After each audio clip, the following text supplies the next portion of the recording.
Hey guys, welcome to my May 16th DVD update, where I talk about all the DVDs and Blu-rays I've gotten over the last month. Yes, I know it's been a while. I always say it's been busy. Very busy for films. I did Mr. Bricks, and I did Terror Talk, and I have a bunch of really exciting things coming up this summer. In June, I'm doing some films, and I'm working with, I don't know if you can see the shirt very well, with Cheesy Flex Productions on their new film Stripperland, which is a Zombieland spoof. So I'm going to be doing that next month. Then July, pretty much all July, I'm going to be doing things. But I'm really sorry it took me so long to do this. Been very busy. I've got a whole lot of stuff to talk about. There's a lot of stuff I haven't even got to, a couple things I haven't got to watch yet, but I'm just going to show just so you know I got them, because I know if I don't show them, people are going to be wondering if I got some of these specific ones. And also, if you get a chance to, check out the link under this video and find out how you can help produce a film that I'm going to be working on this summer called Witch's Brew. And basically, it's trying to get to a certain total. If it doesn't get to that total, the film doesn't get made. That's basically how it works. So let me first go on to the DVDs now.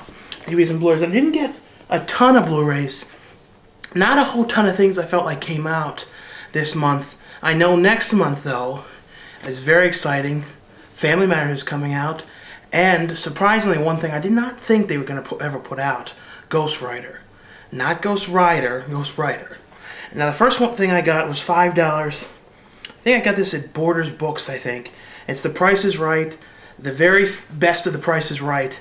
What's funny is that when they say very best, it's basically only the first season episodes. It's the first episodes in black and white from like the 60s. And then it was the one, you know, the Bob Barker, the true Price is Right in my opinion. And that, you know, a couple episodes from the first and second season.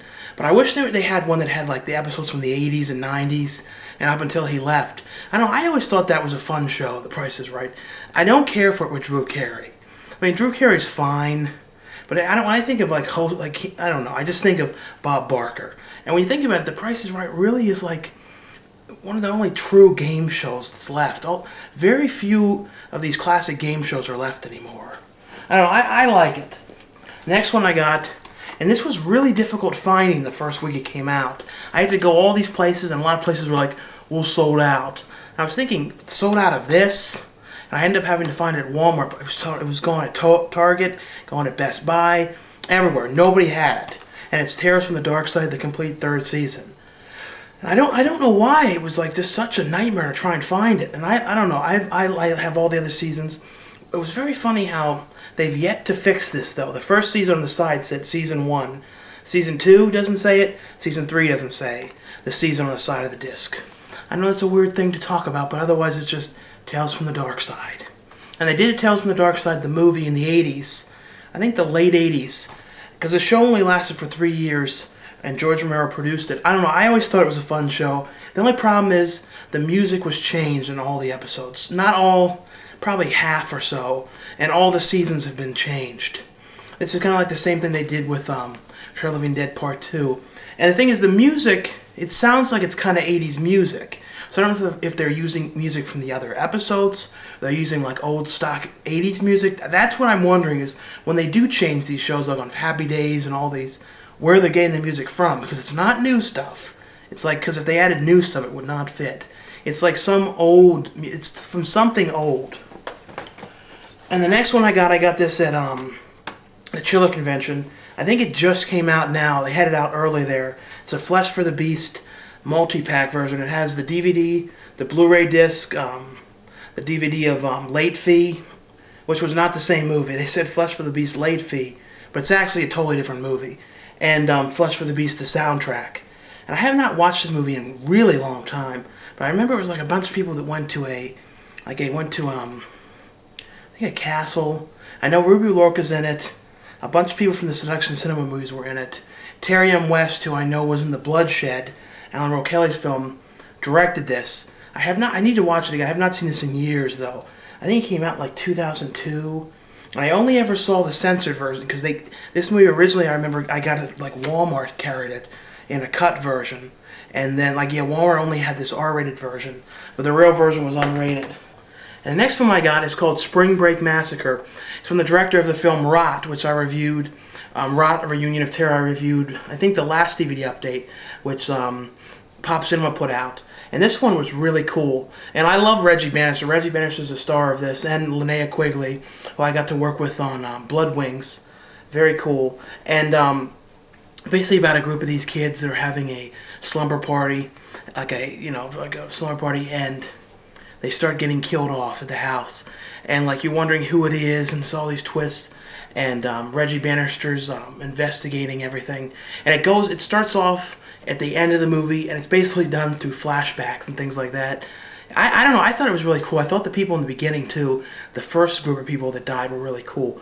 Like, the one guy was this cool goth guy, and he's like, yeah. I don't know, there's something funny about that guy. He got killed in the beginning. I don't know, I just thought he was funny. And there was also this really funny perverted neighbor. And this is like a total 80s, like total Slumber Party Massacre kind of film. And they did such a good job on this cover, making it look like one of those Slumber Party films. There was one they did too that was similar, I think like 10 years ago, called like Cheerleader Camp Massacre or something like that. It was similar, but this is definitely one to pick up. The next one I got, and I got this because I see this guy all the time at Horrified in Maryland, and I've seen him at all these conventions around. And he was at Comic-Con this year. There's even some footage of him at Comic-Con on this, and it's Count Gore. And I think he had a show in Washington years ago, one of those public access. Well, it wasn't public access, it was on the main news channel, when he played like a movie where he would play old movies in a Count character. It's called Every Other Day is Halloween. And the other guy from Monster Madhouse, Cars Borloff, is in this, who I've met a lot of times. He has a show, I think in Virginia, called Monster Madhouse.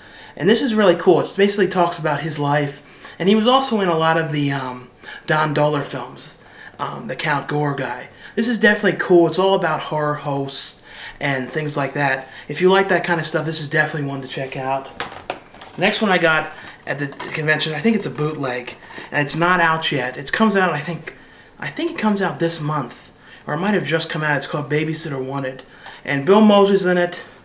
I don't know, this was kind of like a House of the Devil kind of thing, sort of. It was like this girl babysitting this kid, and there was a twist, and the kid drinks blood, and I don't know, I didn't like this very much. The one problem is, too, I think since this is like I don't know if it was copied from the British DVD or what, but it was so dark, I couldn't see like 50% of the movie. It was so bad. And like, I don't know, something about like some of these, like these bootlegs, like at these horror conventions, they're just such badookish quality. And I don't know. And like, I got this because I thought it wasn't coming out for years, then I find out, which is what always happens. I get something at one of these conventions, then find out the real DVD is coming out like next month. I'm like, damn it, I would have just bought the DVD or Blu-ray of it anyway. And I probably will anyway, just to try and watch it again. Now this one, I don't know if this is ever going to come out. This is a very weird movie that I've always liked, called The Reflecting Skin. I remember my dad, like years ago, he used to have all these DVDs in the basement. Tapes in the basement of all these movies. And he's like, Sean, don't watch those. They're rated R. They're not appropriate. And I used to always look at the back of them going, I wonder what these are about. And I know Return of the Living Dead was on there and a bunch of stuff. I used to always want to watch them. Then I think every so often when friends came over, I would try and peek at the tapes. I'd be like, I don't think anyone's going to come down now, and I'd peek at them. And I remember this one was always on the shelf, and it was The Reflecting Skin. And I always loved this cover. Hopefully this comes out on like a legitimate DVD at some point. And it was this kid, it's just a very weird movie. Like this weird kid, and there's a scene with a dead baby, and I don't know, just amazing music. I don't know how to explain this one, but I know this kid, there was this weird neighbor, and I don't know, everything about this I liked, though. It's very, very cool, very difficult to explain, very strange, but amazing. Now the next one, trying to move all this stuff away since I'm on this new couch. This one, I'm really surprised is not out yet, and it's Kid and Play, and I've loved the Kid and Play movies. You know, all the house party films. This is the one thing they did that was a Tamer film they did. I think around the same time they were doing the cartoon show. And this is PG-13, but this is like the first thing I saw with them. And it's Kid and Play Class Act. And I'm sure some people have this on the list of movies they don't like. I absolutely love this movie. It's these two kids, and they get like they get switched. One of them is in like the honors classes, and the other one is a screw-up, and he's in like all the bad classes, and the paperwork gets switched up. So the one that was the smart student gets in all the bad classes, and the one that was a screw-up in like almost basically like the jail program gets switched to all the good classes. And I don't know, it's just funny. It's a huge screw-up, and then they end up, like the one guy's like going, like, I'm going to kill you if you don't play along by the rules and all that. I'm explaining it very strange. But there's a very cool scene in a wax museum the wax museum scene always stands out. I've always loved this. This DVD copy is actually in widescreen too. I think it was transferred from when they aired it on one of those HD channels, something like that. The next one I got, this one I've heard about this. I got this at Monster. Yeah, I think Monster Mania or Chiller, one of the two. And I've heard about this thing for years, and it's the Notorious Jaws ripoff. And I remember I heard about this the first time on this DVD I had called like the 100 Worst Movies Ever. And basically, since I've seen that DVD years back, probably 10 years ago, I've pretty much seen every one of those 100 Worst movies. And a lot of them I actually like. But this one's called Great White. And I think the main title is The Last Shark. And this is not so great. I'll tell you though what was great. The opening music song. There was this very, very cool 80s song that does not fit in any way to the movie. It's talking about like partying all night and using drugs and all this weird stuff. It's like living on cocaine, partying night long. I don't know, and this guy's like windsurfing. That was cool. That scene, but it was basically like you were going to watch some ski movie or something. It had no fitting at all to this movie in any way. But that song was cool, and it had some very, very cool synth music. And I know I talk about synth music a lot, but the music was cool, but some of the music sucked. And this was transferred from, I think, the Japanese Laserdisc, because there's never been a DVD of this. I don't even think they could sell it in America, because there was some kind of a lawsuit against the producers of this movie, since it was a total knockoff. So I don't think they could ever legitimately sell it in America, and I don't think they would want to because of all the problems of the lawsuits. The next one I got was originally called Murder World. And I've been wanting to see this for a while. And this thing is, I don't know. I basically got it because Patrick Renna, as you know, the kid from Son-in-Law, the fat kid, he was in Son-in-Law. He was in The Big Green. He was in Sandlot. I've always been a fan of him. Well, years ago he lost a lot of weight, and let's just say he's back to his old ways. A fellow fat guy like me. But I don't know. This thing was not very good. The description on the back says, a sexy lipstick lesbian couple. And that's what it says on the back. To try and entice people. Sexy lipstick lesbian couple. And it basically starts with these two in the beginning. And, so it starts with Sophie Monk and the other girl. It says Scout Tyler Compton is in it. She's in it for 5 minutes. But Sophie Monk is in it. She was also in Hills Run Red. And I think she was in Epic Movie and a couple other things. And I think she's British. And what was funny was the other girl in this movie was British, and she was using an American accent. I thought they should have just switched it around. But it starts in like the 60s, and Sophie Monk ends up killing this guy because she thought that he raped Scout Tyler Compton's character. So then they end up driving out into the woods. Sophie Monk and her girlfriend drive out into the woods, get into a car accident. Or no, get out of the car at one point and go into the desert. There's a big windstorm, and then God comes down, who's a female version of God, comes down and puts some kind of spell on them. The one character dies. Sophie Monk ends up. They get some spell on them. All right, this is the movie. Some spell on them. They wake up like 40 years later, and then. The one has powers, not Sophie Monk's character. The other one has powers. It's supposed to destroy evil in the world. And then they end up going to a rest stop where Patrick Renna is. They end up hiding out in there because they kill Sophie Monk goes crazy and kills just regular people along the way. And then there's all this crap going on at the rest stop. Now this is the movie. Very peculiar. Very religious people are not going to like the interpretation of God in this. Very, very strange, weird movie. And the title, I don't get it. I don't know. It's worth looking at, but it's weird. The next one I got, which I was surprised came out, I thought everyone sort of forgot about this, and it was Runaway Ralph. The covers, I don't like it, but it was a movie with Fred Savage. They made 3 of these. Runaway Ralph, The Mouse and the Motorcycle, and then Ralph S. Mouse, I think. And I think this was the one with him at camp. I haven't got to look at it again. I have not seen these things in literally like 15 years. I had the old tape, and I think I remember the tape of this broke years ago and jammed the VCR and broke it. Caused tons of problems at the house. But, yeah, Fred Savage is in this, and it was like kind of clay animated mixed with puppet mouse. Kind of like the Popples movie. Kind of like that's the kind of thing, Jim Henson. Next one I got is Game Show Moments Gone Bananas. This was another $5 one I got. And what's weird is it's in this big case. You may say, oh, there's going to be a lot of discs in here. Well, there's one disc.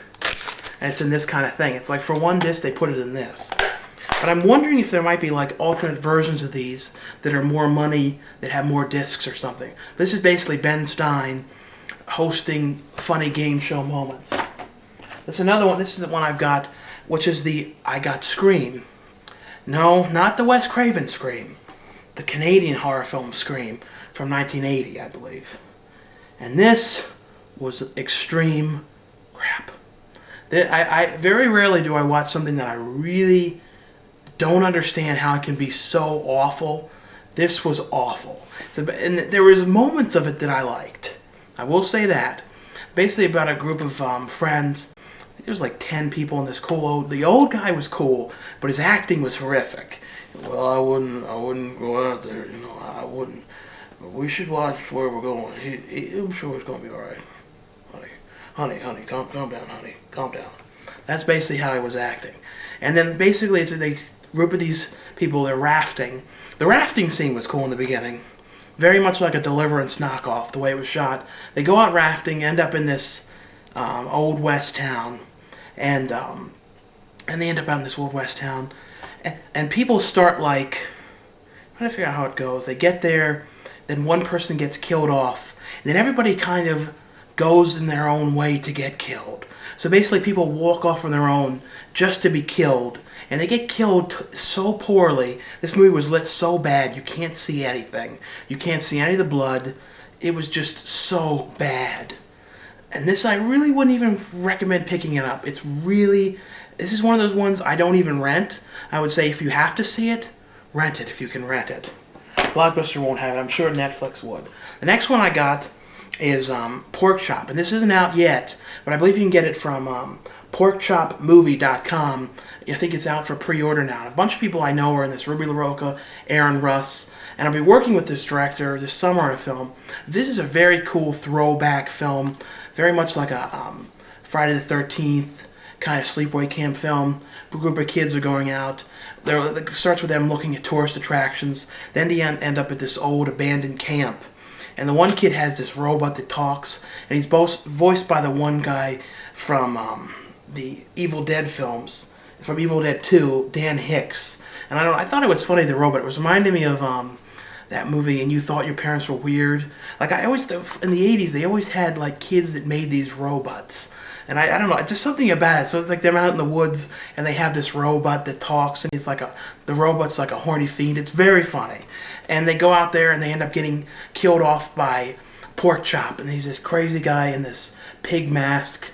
This is a very cool one to check out. Like I said, if you like a Friday the 13th, real 80s, total throwback movies. And one thing they did, too, that was funny was they had a lot of like remake versions of classic songs, like this band redoing them. I don't know, very cool. Definitely check this out. Go to porkchopthemovie.com to check out and look into it.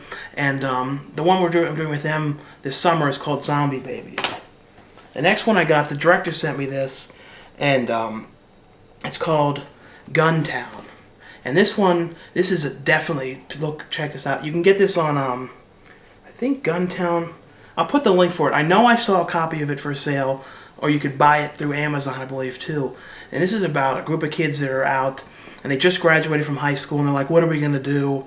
And they go like, well, don't worry about it. We're just going to drive. So the one kid just keeps driving all around, and then they end up seeing the car of their other friend out in the middle of on the way.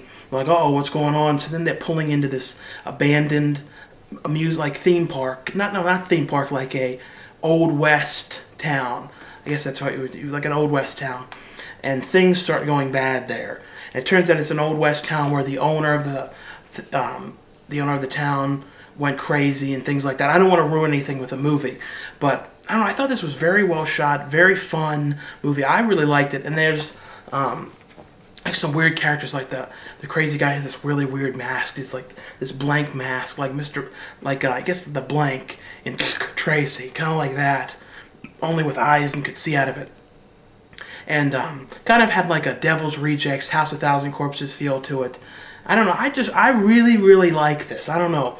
Every so often I see a horror movie that it sticks with me. Like one that I watched that I never forget about. Still isn't out yet. Me and MJ even shot scenes that were purposely deleted scenes for it, and it was called Unholy Reunion. And it's just, I always think of it. There's just some movies I watch I just always remember.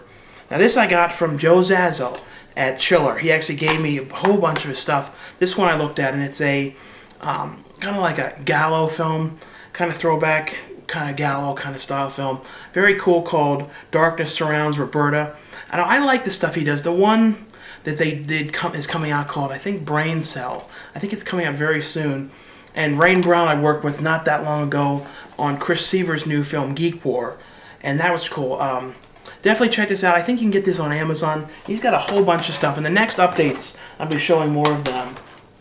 The next one I got is an After Dark film called Dread. It's about a group of kids making a documentary on things you dread. This one I hardly remember it because I watched it like a month ago, because I know I'm so late with this update. So I don't remember all the details. I know I liked it though. And this I got from Cheesy Flicks when I'm showing you the shirt, but I got this one of the latest releases called Orlok the Vampire. And this is I think it's recently just came out because it's been lost for years. It was like another version made in 1922. There was Nosferatu, like the main vampire movie, I think in the 1920 or something like that. It was a silent film. Then they remade it with Klaus Kinski. I think they remade it a few times before that, but Klaus Kinski was in the remake, which I loved, the remake. I just remember those scenes on the boat. And this was pretty much the same story, the Nosferatu story. And this is also in 3D. This is very, very cool. And they added like sort of sounds to it, and the music put music into it. And it has a introduction by Lloyd Kaufman on this as well. And it's in 3D. I didn't look at the 3D version because, as you know, my eyes cross when I watch 3D. I don't know why. I just can't watch 3D. But on the subject of Lloyd Kaufman, I got the new Class of Nukem High Blu-ray, which Lloyd Kaufman directed, because he used to use that other title, Samuel Well, but it was actually Lloyd Kaufman. And basically, though, it's about a group of kids that there's like a power plant next door, and it's like a radioactive power plant, and the kids get contaminated, at the school. Very cool. I was actually watching this again last night. Forgot how much I really like this one. This is definitely one to pick up.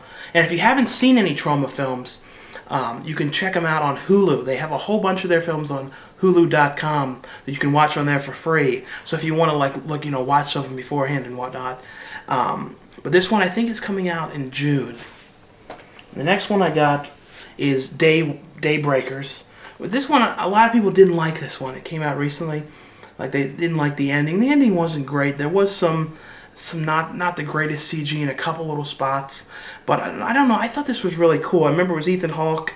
Like, the whole world was vampires, and except for a few people, and they were running out of the blood supply they had, so I had to try and find another source or everyone was going to die. And I don't know. I thought this was very cool. This is definitely one I would say to check out. I liked it. The next one I got, and this is one I wanted to get for a while. It was always overpriced, like $29. And like, there's some stuff I just don't want to pay $29 for. And they actually had it at Blockbuster used. I always go to Blockbuster. There's very few left. They're all closing. But there's a couple around, I find. And I got Quarantine for only $6.99 on Blu-ray, which is funny because the regular DVD was $9.99. So it's almost like, I don't know if a lot of people in that area just don't have Blu-rays or what it was. But I found that, like, there's a lot of things there lately on Blu-rays that are a lot cheaper. Now I'm just going to hold up some of the ones that I got, just so you know I got these. And the next update, I'm going to talk about these. I got The Descent Part 2. I've heard mixed things about this one. I got this one only Target has. Right after, and I thought they only had it on DVD. Then afterwards I ended up finding out it was the same price on Blu-ray, and it had the DVD too. But it's Tim Allen's film that he directed. I think the last thing he directed was Big Trouble, I'm pretty sure. And it's crazy on the outside. And I got Mel Gibson, Melvin Gibson's Edge of Darkness. It's complicated. This one that I saw, Wet Movie 1 was talking about, Deadline. And this is pretty creepy how, like, it's her, Brittany Murphy died in a tub, died in real life in a tub, and it's her in the tub.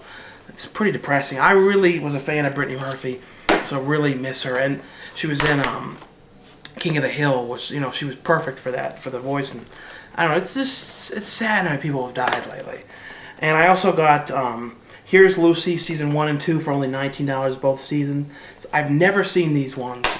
I know they were the ones that, on the Brady Bunch, when they were referencing, I think it was, Marsha was going, oh, that Desi Arnaz Jr. She was talking about this show. Because I remember Desi Arnaz was on that. And she's like, oh, Desi Arnaz, you're so dreamy. I don't know. I just always remember that. Anyway, though, I'm sorry it's been so long since the last update, but I'm here right now. Hopefully the next update is not a month. I know I go away on vacation in June. I think June like 20th or 22nd. So I'm going to try to make sure I do it beforehand. There's some movies that I'm doing in June, but I'm going to make sure I squeeze it in before I go away. Otherwise, it's going to be rough getting it done. But don't worry, I will get the other one done as soon as possible. And these ones I just mentioned now, I'll talk about them first in that update. Anyway, though, I'll see you guys again soon. Thanks again for watching and for subscribing.